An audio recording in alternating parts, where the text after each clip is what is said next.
And that's real talk. Yo, what's good, Real Talk family? It's your girl Brizzy, and we are back at it again on the channel. Hey, this y'all first time stopping to the channel. Well, welcome. Feel free to subscribe to the channel if you enjoy content like this. And without further ado, y'all already know. Let's just get into it. All right, you guys. Now I got my boy Jay right here on set with me, Yes, and sir. we just added good vibes, good energy, You and feel me? good valuable information for you guys today on this channel. And he's just briefly gonna tell you guys how it is and how it's like as a flatbed hauler, and just in case some of you guys are interested in trying to do this type of work. Jay also was a fellow co-worker at May Trucking with me as well when we were starting Mm-hmm. our trucking journey.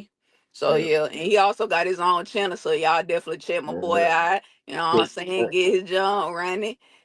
He basically talk on his channel, centered around like American Bulldog breeder, and he also got a business that he establishing the workings as well too. So yeah, y'all check my boy out.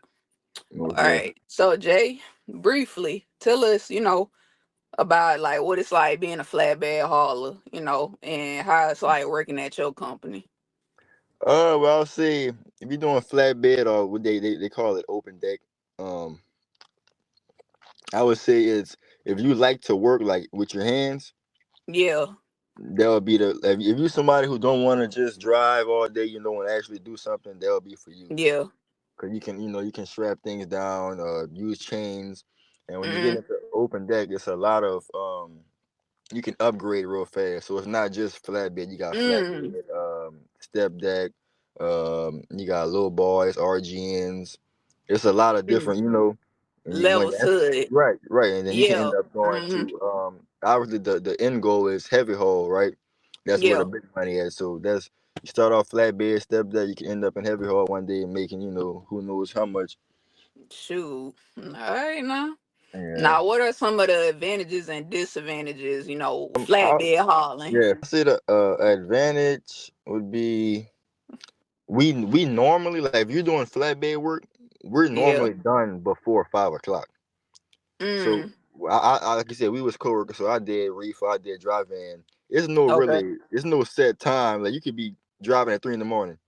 Yeah. You know what I'm saying? So we kind of got like a regular 9 to 5 schedule, sort of say, we go pick up a little in the morning, we'll be Uh-huh. done in the afternoon, because it's not like shippers and receivers with reefer where they're open 24 hours. Like usually Right. every receiver they're done at 4 or 5 p.m. Like it's no more. Mm. Okay. So you can I mean So it's so kind of like a fixed schedule. yeah, kind of you can Yeah. kind of sometimes it's not, but for the It most all part it is, and depends. it's Yeah. way easier to find you a spot to park. At nighttime, man, it's hard to get a parking spot. But the disadvantages I would say it would be the weather. You working Okay. outside, so Yeah. if it's 80, 90, 100 degrees, you out there tarping. If it's -2, Mm. you out there, Yeah. So I would say the weather would be like a disadvantage, but that's about it. That's about it. Okay. How would y'all pay over there? Like, doing that type of work. Like, how much you be bringing in a week? Doing flatbed work, you can expect more money than like drive-in for the most part, Of depending on your course. company. Yeah. Yeah, Mm-hmm. the company, depending on the company as well. They got some companies they don't pay Yeah. you nothing either, like the starter companies, but you get once you get a 6 months to a year experience, you Yeah. can, so right now I Yeah. think Like that a ballpark with you, how much you making a week? yeah, so like the minimum Uh-huh. I'm gonna start up with the numbers first. So the minimum is like 60 cents a Yeah. mile, and Okay. but we get paid for the most part percentage, which is like 26, twenty Mm. seven percent of the load. So the Okay. more it's hard to really say, hey, I make this much a week because all loads Yeah. pay different. You might get a load that pay you 900, and they got another load that pay you 300. But for the Okay. most part, Yeah. I'll average it around, like, just to be sure, like 1,500 maybe. And Okay. you got to keep in mind, there are some weeks you can make 1,000. There are some weeks I worked here I made over 2,500. Okay. So I got you. I just wanted to give like an average. Yeah, of course. What lane does your company have you run, if you don't mind me asking? Like, is it Eastern, West Coast? Mm. And majority of the time, like, what states you be Man, since I started my trucking career, man, I only done OTR. and that's all I No do. tip. No Yeah. tip, that's All all I do. right. Yeah. What all stuff do you be hauling? Um, but Like the majority company of the I'm with time. now, it's not like I work for Maverick too. Like usually some companies they have Okay. like a set commodity, right? So like Mm-hmm. Maverick, they haul a lot of steel and stuff like that. So you're gonna be tarping them to every load. Where I'm at now, they it's everything, man. You can have a car on your trail, you can have some lumber, you can have a Mm. tractor. Yeah. It's not really, yeah, you don't know. Like that's what I like about it because it keeps you thinking and it don't get boring. You know, like it's Right. That's always yeah, something that's new, always good. something different. Oh, So yeah. Okay. Now with securement techniques, like with the blocking and bracing, like if you don't mind me asking, like can you explain that type of technique what you that mean? flatbeds be doing, like to basically prevent it from Mhm. like your loads from shifting and stuff like that. That's a Yeah, type of technique. You know what I'm saying? we got certain. You got to know the numbers. In the first week, it might be complicated, but after Yeah. you start doing it for a minute, you don't even have to read the paper no more. Like they might be like, okay, No.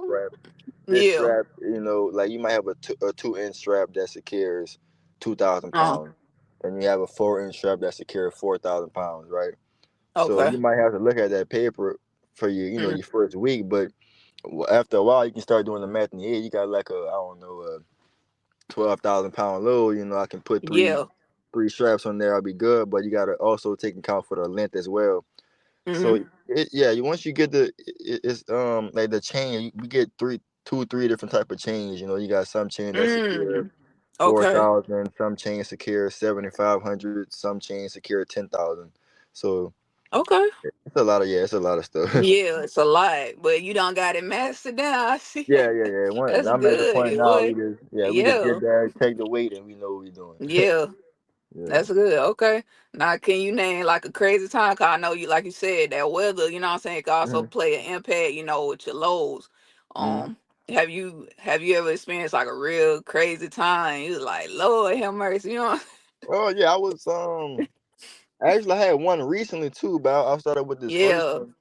First one, it was last year. Okay. It was a tarp load. I think I was Mhm. going to Nevada, and it was like Okay. mid January, so it was freezing up there. Yeah. So I'm coming from the south though, so I tarp everything is all good. I get up here and I just freezing cold, and Mhm. it was so cold to where my tarp it froze. So I was Mm. out there trying to fold that tarp for probably an hour, and Yeah. dealing with the weather. But recently, once I get another tarp load, I was in Minnesota, and it ended up being like -2, -3 degrees, and I actually caught Dang. frostbite on my finger. I don't know if y'all can Yeah. see it, but my skin just not growing back. Oh, yeah, I see it a little Yeah. bit. So yeah, Man. that weather can get you. Okay, well, from 1 to 10, how would you rate your company equipment?